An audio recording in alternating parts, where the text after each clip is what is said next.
నేను రీసెంట్గా కొన్ని వీడియోస్ అప్లోడ్ చేశాను. అసలు అవి బీభత్సంగా పెరిగినాయి. ఈ రోజు అయితే ఏకంగా ఒక స్టాక్ అయితే ₹100 పెరిగింది. నవా లిమిటెడ్. మీరు ఇలాంటివి ఎందుకు బై చేస్తారు? మీరు చేయరు, నాకు తెలుసు. మీకు మంచి ఫండమెంటల్గా, టెక్నికల్గా చక్కగా అట్టుపండు పోల్చి నోట్లో పెడితే మీరు చేయరు, నాకు తెలుసు. ఎందుకంటే అది వీక్నెస్. బొరారం అంటే ఆల్మోస్ట్ ఆంధ్రవాడు, వీడికి ఏం తెలుసు? వీడికి వీడికి నేను చిన్నప్పటి నుంచి వస్తున్నా ఈ స్టాక్స్, ఈ మార్కెట్లు నాకే తెలుసు. లేకపోతే ఎవడో అగర్వాల్ తెలుసు, జైన్కి తెలుసు. ఎవరన్నా వచ్చి వెనకాల అలాంటి పేర్లు పెట్టుకున్నారనుకోండి, బాగా వింటారు స్టాక్స్ గురించి. మామూలుగా ఏదో ఒక తెలుగువాడు వాళ్ళని చెప్పారనుకోండి, వీళ్ళకేం తెలుసులే, ఇది ముంబై వాడు అనుకోండి, పోదాం ముంబైకి పోదాం అంటారు. దయచేసి నాకు తెలిసిన నాలెడ్జ్ని, నాకు పూర్తిగా తెలుసని నేను చెప్పట్లా, తెలిసిన నాలెడ్జ్ని మీకు షేర్ చేస్తున్నా. చూడండి, వాచ్ లిస్ట్లో పెట్టుకోండి. మార్కెట్ పడినప్పుడే కొనుక్కోవాలి, అంతేగాని ఎప్పుడు పడితే అప్పుడు బై చేయకూడదు. మంచి ఆపర్చునిటీ ఉన్న టైంలో నిద్రపోతారు. ఏ పీక్కి వెళ్ళిన తర్వాత ఏ రైడింగ్ స్క్రిప్ట్లో పట్టుకుంటారు, వాటి హైలో ఇరుక్కుపోతారు.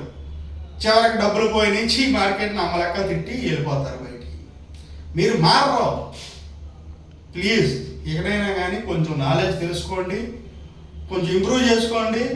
నాలాంటి కొంచెం చిన్న చిన్న యూట్యూబర్లని, కొద్ది వ్యూస్ పెట్టే వాళ్ళని ఎంకరేజ్ చేయండి. దయచేసి ఎంకరేజ్ చేయండి ప్లీజ్.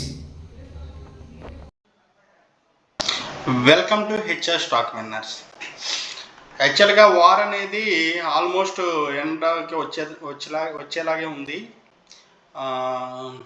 యుఎస్ అండ్ ఇరాన్ మధ్య టాక్స్ అయితే బాగా జరుగుతున్నాయి. ఇద్దరూ కొంచెం తగ్గినట్టే కనిపిస్తున్నారు. ఈరోజు నిఫ్టీ వచ్చేసి ప్రీవియస్ డే క్లోజ్ దాదాపు 24,196 నుంచి డౌన్ అయ్యి లో 24,096కి, అక్కడ నుంచి కొంచెం పుల్ బ్యాక్ అయ్యి 24,371కి హైకి వెళ్ళింది.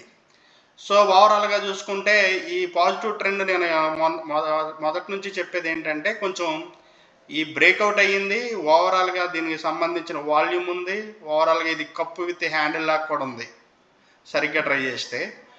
సో ఈ బ్రేక్అవుట్ అయితే జరిగితే మాత్రం 25,600కి వెళ్ళే అవకాశం ఉంది. ఈ లోపల ట్రంప్ మామ ఏం చేయకుండా ఉంటే మాత్రం ఖచ్చితంగా మార్కెట్ కొంచెం బాగా పాజిటివ్గా ఉండే అవకాశం ఉంది.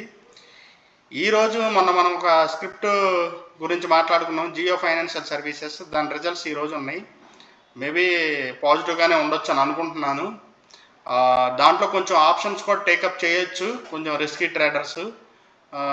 సో మనీ కొంచెం హెవీ పోర్ట్ఫోలియోలో ఉన్న వాళ్ళు కొంచెం ఒక 1% అయితే ఆప్షన్స్ తీసుకోవచ్చు. దాంట్లో ఉన్న ఒక 1% వరకు అయితే రిస్క్ చేయొచ్చు. అదర్వైజ్ చాలా చాలా చిన్న చిన్న ఇన్వెస్టర్లు మాత్రం ప్రస్తుతానికి క్యాష్లోనే చేయడం బెటరు. ఓవరాల్గా చూసుకుంటే బయింగ్ ట్రెండ్ అనేది కంటిన్యూ అవుతుంది. సో ఈ ట్రెండ్ అనేది పాజిటివ్ ట్రెండ్గానే ఉండే అవకాశం ఉంది. అది కూడా with in very short time ఫ్రేమ్లో కొంచెం బిగ్ మూవ్ అయితే కనిపిస్తుంది ఫ్రెండ్స్. చూడండి, చూస్తూ ఉండండి. విత్ ఇన్ ద ఒక 3 to 6 monthsలో మీకు మంచి ఫండమెంటల్గా బాగున్న స్క్రిప్ట్ ఒకటి ఉంది, కోల్గేట్ పామాలివ్. అది వచ్చేసి దాని ఫండమెంటల్ చూడండి. Market cap 572.9 billion, large cap rupees, average volume 424. ఇది కొంచెం పెద్ద స్క్రిప్ట్ కాబట్టి వాల్యూమ్ కొంచెం తక్కువ ఉంది. వాల్యూమ్ పెర్ డే 2 billion ఉంది. మీరు ఎప్పుడైనా సరే కొంచెం మీకు డౌట్ ఉన్నా పెర్ డే ఎంత జరుగుతుంది అనేది వాల్యూమ్ కూడా ఒకసారి నోటీస్ చేయండి. ఇంకోటి వచ్చేసేసి ఓవరాల్గా shares of out standing 272 million, revenue 59 billion.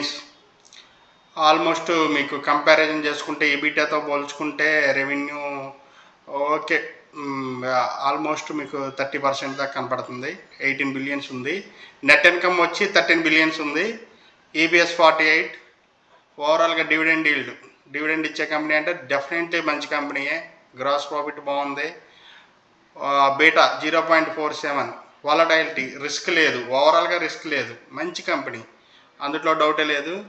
ఇక మీకు ఫండమెంటల్గా చూసుకుంటే ఈక్వల్ వేజ్, దీని బ్రేక్అవుట్ వచ్చేసి ఇది బాగా నేను చెప్పేది బాగా గుర్తుపెట్టుకోండి, 2300 దాటితే, అంటే ఏ టైంలో అయినా దాటొచ్చు, కొంచెం బయింగ్ మూమెంట్ స్ట్రాంగ్గా మొదలైంది. 2300 దాటితే ఇమీడియట్గా మీరు బై చేయొచ్చు. ఓవరాల్గా దీని టార్గెట్ వచ్చేసేసి 3000, ఆల్మోస్ట్ 3200 దాకా, 3200 నుంచి 3500 వరకు వెళ్తుంది. మీకు 1000 పాయింట్లు వర్కౌట్ అయ్యే అవకాశం ఉంది. 30% మీరు కొంచెం రిస్క్ లేని స్క్రిప్ట్ అనమాట. మీరు ఓవరాల్గా చూసుకుంటే అసలు హై దగ్గర నుంచి లో వరకు చాలా డౌన్ అయిపోయింది. రిస్క్ లెస్ స్క్రిప్ట్, దీన్ని మాత్రం మీ వాచ్ లిస్ట్లో ఖచ్చితంగా పెట్టుకోండి ఫ్రెండ్స్. ప్లీజ్ నా ఇన్ఫర్మేషన్ మీకు నచ్చితే please like, share and subscribe చేయండి. Thank you friends.